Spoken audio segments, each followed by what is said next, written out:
Hello, my name is Jenna Andrews. I'm reaching out to you on behalf of the Buzz Creative Group. And today I just wanted to cover with you two types of communication and give you examples of different forms of those types. And also talk about why the balance of each type is the most effective way to communicate in today's business world. And you could apply some of this rhetoric to your personal relationships. So the first type of communication, let's call that one way.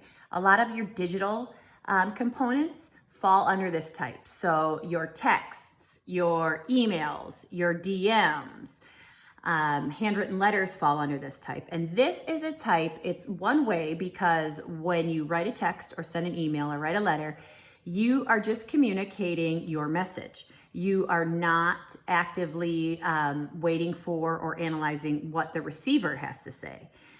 So this is great communication for a great way to communicate for just checking in. It's an efficient way. It lets someone know you're there and that you're thinking of them or that you want to communicate with them. However, it's not a great way to converse back and forth transactionally. And what I mean by that is, here's an example. So let's say as a leader, I ask one of my peers or coworkers, how is a creative project going? And if I will see a proof today of that project. And if they reply, okay, to me, I say, or K, some people say K. I think to myself, okay, does that mean, okay, they'll have it to me shortly. Okay, we'll have it to you later. Or, okay, I'm on it. So that's just a great example in today's business world. You could also apply that to your personal relationship when you're texting. So again, one-way forms of communication, your texts, your emails, your DMs, your handwritten letters are fine for a check-in or just let someone know you're thinking of them. However, if you want to correspond with someone, you should probably pick a form of two-way communication or a transactional way. And that would be, post-COVID, your Teams and your Zoom calls. Those are becoming a lot more prominent within the business world.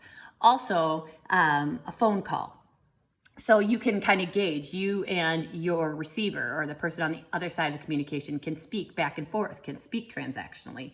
And finally, the most effective and superior way to communicate effectively is in person. Nothing beats that in-person meeting or visit or dinner. Nothing builds a better relationship when you're face-to-face in person with someone. So that said, we try to see our clients, get out to see them if they aren't local, once every couple of months. We try to see them face-to-face as much as possible. If we can't see them in person, we will Teams them. Otherwise, for the daily communication where you're just trying to, communicate the status of a project, a phone call is great.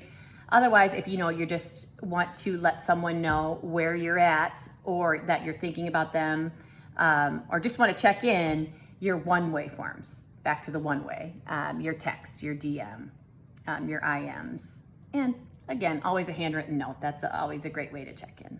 So I hope that helps.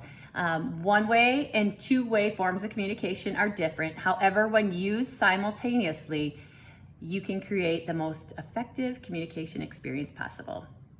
That's what I've got. If you have any questions, just email me, jenna@thebuzzcompanies.com, and we can set up a call or a Teams message. Otherwise, thanks again, and I hope this helps. We'll talk to you later.